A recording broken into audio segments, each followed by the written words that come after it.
Assalamualaikum warahmatullahi wabarakatuh. Innal hamdalillah nahmaduhu wa nasta'inuhu wa nastaghfiruh wa na'udzu billahi min shururi anfusina wa sayyiati a'malina. May yahdihillahu fala mudhillalah wa may yudlil fala hadiyalah. Wa asyhadu an la ilaha illallah wahdahu la syarikalah wa asyhadu anna Muhammadan abduhu wa rasuluh. Amma ba'd. Jemaah Ta'lim Masjid Al-Muqarrabin, dari kitab Al-Adabul Mufrad kita akan melanjutkan pembacaan hadis yang ke-771. Silakan Pak. Dengan bab yang ke-332. Bab la yuhiddur rajul ila akhihi an-nadhra idza walla. Seseorang sepantasnya tidak mengarahkan pandangan kepada saudaranya kalau saudaranya pergi. Silakan.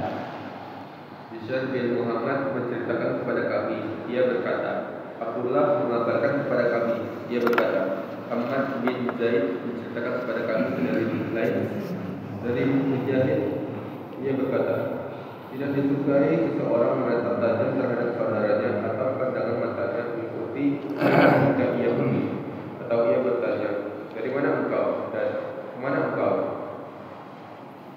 Ya, walaupun sanadnya seperti yang ada di catatan kaki itu ada titik kelemahan, namun kalau kita melihat di sejumlah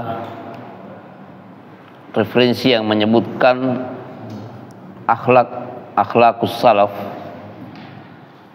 ya ini termasuk hal yang perlu diperhatikan. Dan di sini Mujahid itu tabi'i ya. Kalau suatu riwayat nisbatnya kepada Rasulullah namanya marfu'. Kalau dinisbatkan kepada sahabat Rasulullah itu namanya mauquf. Kalau kepada tabi'i seperti Mujahid ini, nah itu disebutkan apa? Marfu', mauquf, maqtu'. Maqtu' terpotong. Ya, jadi di sini Mujahid mengatakan yukrahu, dimakruhkan, an yuhiddar rajulu ila akhihi, seseorang mempertajam pandangannya kepada saudaranya, ila akhi an-nadhra, au yutbi'uhu basarahu, atau dia selalu mengikutinya terus, ini kemana dia pergi, ila walla, kalau sudah berbalik, maksudnya pergi setelah bertemu. Au yas'aluhu, atau dia menanyanya, min aina jita, dari mana engkau datang, wa aina tadhhab, dari mana engkau pergi. Ya, silakan. Saat ini menganjurkan agar menjaga diri dari berbagai gerak-gerik yang tidak disukai ketika berada di dekat saudaranya, serta bertanya-tanya tentang sesuatu yang tidak bermanfaat. Tapi kalau pertanyaannya bermanfaat, boleh kan? Mungkin dia akan menanya apa yang Anda alami, ada permasalahan yang bisa saya bantu, dan tetap boleh kan? Ya, ini adab sebenarnya. Artinya nilai maksimal yang bisa kita dapatkan dalam riwayat ini, bahwa pertanyaan yang pantas kita ungkapkan kepada saudara kita kalau bertemu itu adalah yang penting saja. Jangan berlebihan. Mungkin dia juga merasa berat untuk mengungkapkan semuanya. Adab ya.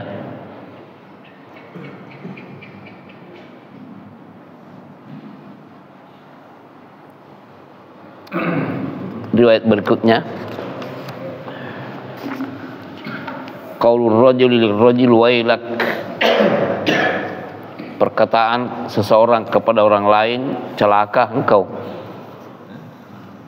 Silakan. Musa menceritakan kepada kami, ia berkata, Hamzah menceritakan kepada kami dari Qatadah, dari Anas, bahwa Nabi SAW pernah melihat seseorang menghalau unta betina. Beliau SAW bersabda kepadanya, tunggangilah dia. Orang itu berkata, ia adalah unta betina. Lalu beliau SAW bersabda, tunggangilah dia.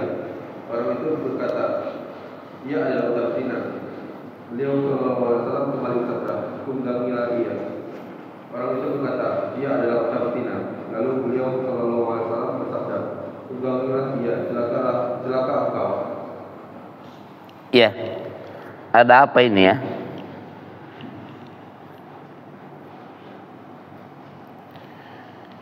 Anas bin Malik radhiyallahu anhu ada meriwayatkan bahwa Nabi sallallahu alaihi wasallam ra'a rajulan yasuqu badanatan.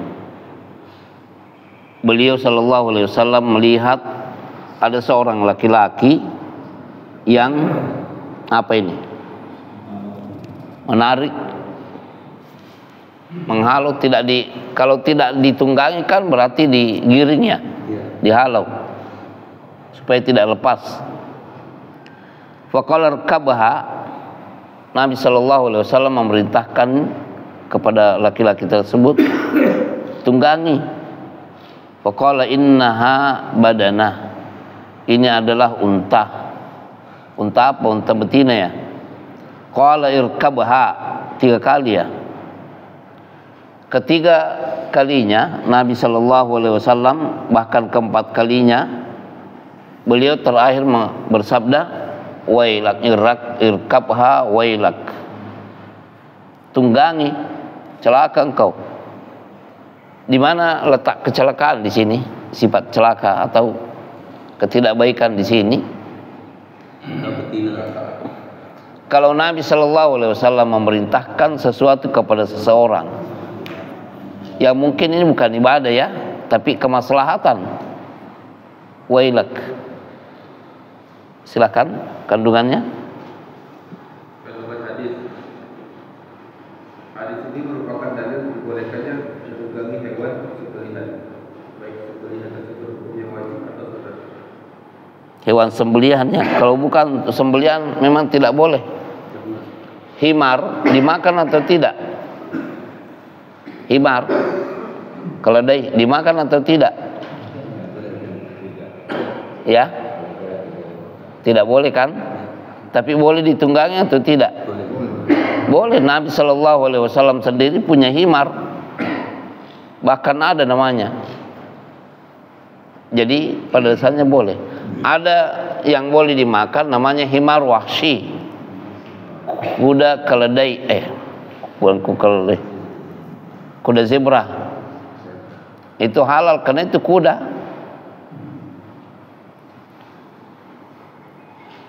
Lanjut. Sebentar. Kalau sapi boleh atau tidak? Boleh. Dagingnya boleh ya? Tapi boleh ditunggangi atau tidak? Boleh.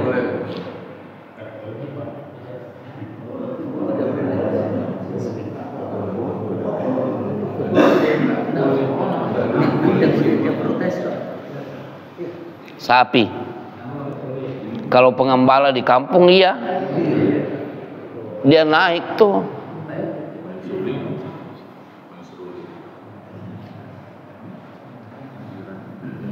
Nah, ada di dalam kitab Sahih Muslim, Sahih Al-Bukhari, di babul harf, bab tentang mengolah sawah. Bahkan Kitabul Harf itu begini. Nabi Shallallahu Alaihi Wasallam bercerita, mengkisahkan,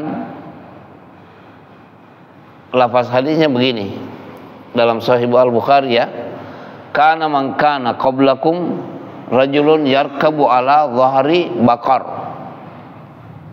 Ada kejadian sebelum kalian, maksudnya Bani Israel ya, seorang laki-laki menunggangi punggung seekor sapi. Faltafatat ilaihil baqar, maka tiba-tiba sapi ini menengok kepada orang yang laki-laki yang menungganginya. Wa qalat, dan berbicara,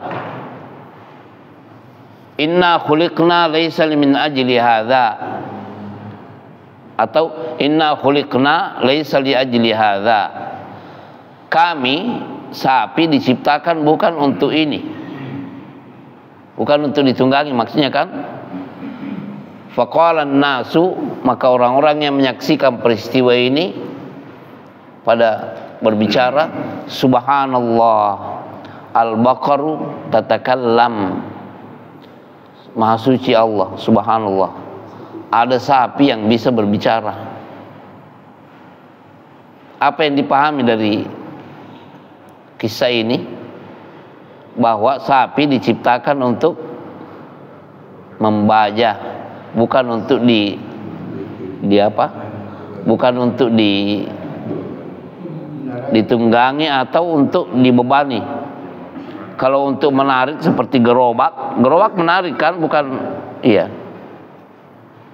Itu yang dipahami oleh para ulama tentang hadis ini.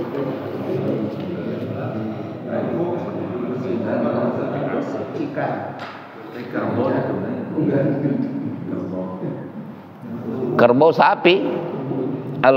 Ibnul Munzir meriwayatkan di bab zakat itu adanya kesepakatan para ulama menyamakan antara sapi dengan kerbau. Jamus namanya. Kalau sapi kan al-baqar, kalau kerbau jamus.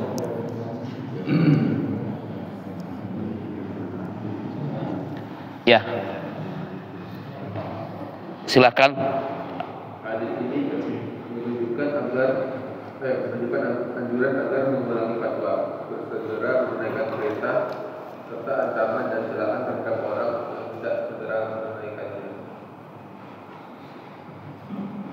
Ketiga, dibolehkan. Maksudnya mengulangi fatwa apa maksudnya? Hadis ini menunjukkan anjuran agar mengulangi fatwa, bersegera menunaikan perintah serta ancaman dan celaan terhadap orang yang tidak segera menunaikannya. Tapi perintah di sini kan perintah mengendarai ya. Kita melihat apa alasannya dia untuk tidak menunggangi.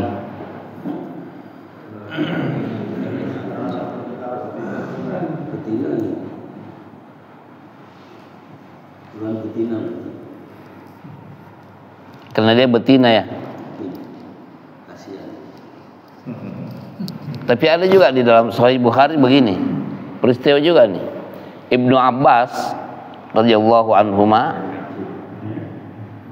dia katakan, saya waktu itu peristiwanya di Mina, di Hajjatul Wada. Saya waktu itu menjelang berumur balik, mengendarai keledai betina, himar atan namanya. Lalu saya dan Rasulullah SAW ketika saya datang itu sedang mengimami sholat di Mina, sedang sholat berjamaah. Rasulullah jadi imam di Hajjatul Wada ya, dan para sahabat menjadi makmum.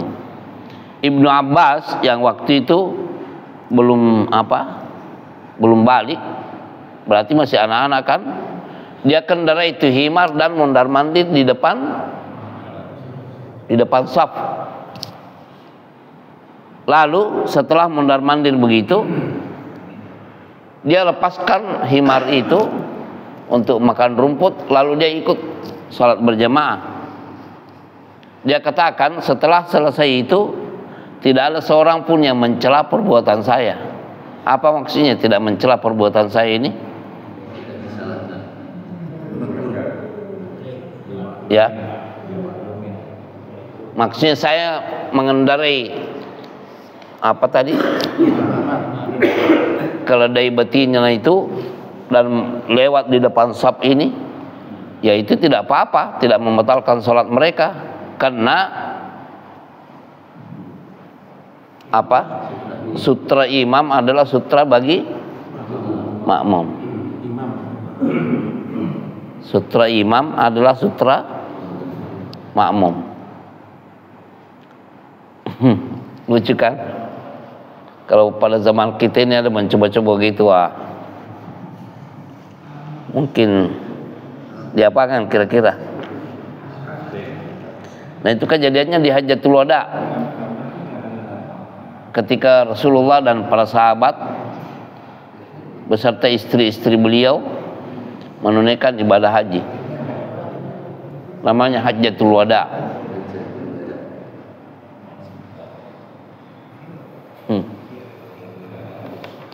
Ya silahkan. Jadi kalau mau jantan mau betina memang apa bedanya? Apa bedanya? Kalau kan jenis kelaminnya saja kan? Apakah dia sedang hamil atau gimana? Mungkin maksudnya begitu. Tapi seharusnya kalau Nabi Shallallahu Alaihi Wasallam memerintahkan seperti ini, ya turuti, taati. Yang ketiga, dibolehkan berjalan bersama seorang tokoh dalam safar, dan orang yang lebih tua hendaknya tidak segan memberi pengarahan kepada orang yang lebih muda untuk melakukan sesuatu jika hal itu bermanfaat bagi. iya, fi jawazu musayaratil kibari fi safar. Ya boleh kalau ada orang yang mulia seperti Rasulullah lalu mau disalib, sebenarnya disalib ya di situ. Ya. Wa annal kabira idza ra'a maslahatan lis-saghir, kalau seseorang yang lebih dewasa melihat suatu kemaslahatan bagi yang lebih kecil, orang yang lebih muda, la ya'nafu an irsadihi ilaiha, jangan diabaikan apa nasihat itu. Ya Rasulullah, apalagi Rasulullah Sallallahu Alaihi Wasallam yang memerintahkan, tidak pantas. Hadis berikutnya, Ibrahim bin Al-Mudzir menceritakan kepada kami, ia berkata, Abu Al-Qamah Abdullah bin Muhammad bin Abdullah bin Abi Farwah menceritakan kepada kami, Al-Miswar bin Rafa'ah Al-Qurazi menceritakan kepadaku, ia berkata, aku pernah mendengar jawaban Ibnu Abbas ketika ditanya oleh seseorang, aku makan roti dan daging, apakah aku harus berwudu? Ia menjawab, silakanlah engkau, apakah engkau harus berwudu dari makanan yang baik-baik? Jadi gini, Ibnu Abbas ditanya oleh seseorang ini, akal tu khubzan walahman, saya selesai makan roti dan daging. Sambosa ya, kalau kita di sini ya. Sambosa itu isinya daging kan? Ya Pak Isri lah. Sambosa isinya daging kan? Pastel. Ayam itu. Ayam kampung. Ya. Fahal atau apakah saya mesti berwudu? Maksudnya apakah batal wudu saya gara-gara makan daging ini? Ibnu Abbas mengatakan, wahai hak atau tawaddu minat thayyibat, kamu ini menganggap batal? Apakah kamu menganggap batal wudu gara-gara memakan sesuatu yang baik-baik? Daging kan baik kan, halal. Nah, ini apa? Tapi tidak dijelaskan di sini daging apa. Hadis Al-Miswar inilah yang dijadikan sebagian ulama untuk menolak isi hadis tentang anatawadda'u min luhumil ibil, dalam riwayat lahmil jazur. Al-jazur itu unta juga. Bahasa fikihnya al-wudhu'u min lahmil jazur, berwudu karena makan daging unta. Yang lebih kuat tertetapkan hadis tentang adanya Nabi SAW memerintahkan untuk berwudu karena makan daging unta. Apa yang ada di balik ini yang jelas dipahami bahwa kalau sudah berwudu kemudian makan daging unta lalu mau sholat, berwudu dulu. Ya, itu makna yang paling mendekati hadis tersebut. Adapun hadis Al-Miswar bin Rifa'ah ini tidak menjelaskan daging apa, bisa saja daging kambing, bisa saja daging sapi atau daging kuda atau kuda zebra, karena semuanya ini halal. Mungkin juga daging ayam. Dan ini kan sampai sebatas mauquf kepada Ibnu Abbas ya. Ya atau tidak? Kan di riwayat 773 ini Ibnu Abbas yang berkata kan. Tapi perintah untuk berwudu setelah makan daging unta itu adalah hadisnya marfu kepada Nabi Shallallahu Alaihi Wasallam. Jadi jawabannya hadis yang ke-773 ini tidak dijelaskan daging apa itu kambing atau sapi, kerbau atau daging kuda, kita tidak tahu. Tapi hadis yang marfu tentang perintah berwudu karena habis makan daging unta ya itu marfu kepada Nabi Sallallahu Alaihi Wasallam. Iya. Demikian. Subhanakallahumma bihamdika asyhadu an la ilaha illa ant astaghfiruka wa atubu ilaik. Assalamualaikum warahmatullahi wabarakatuh.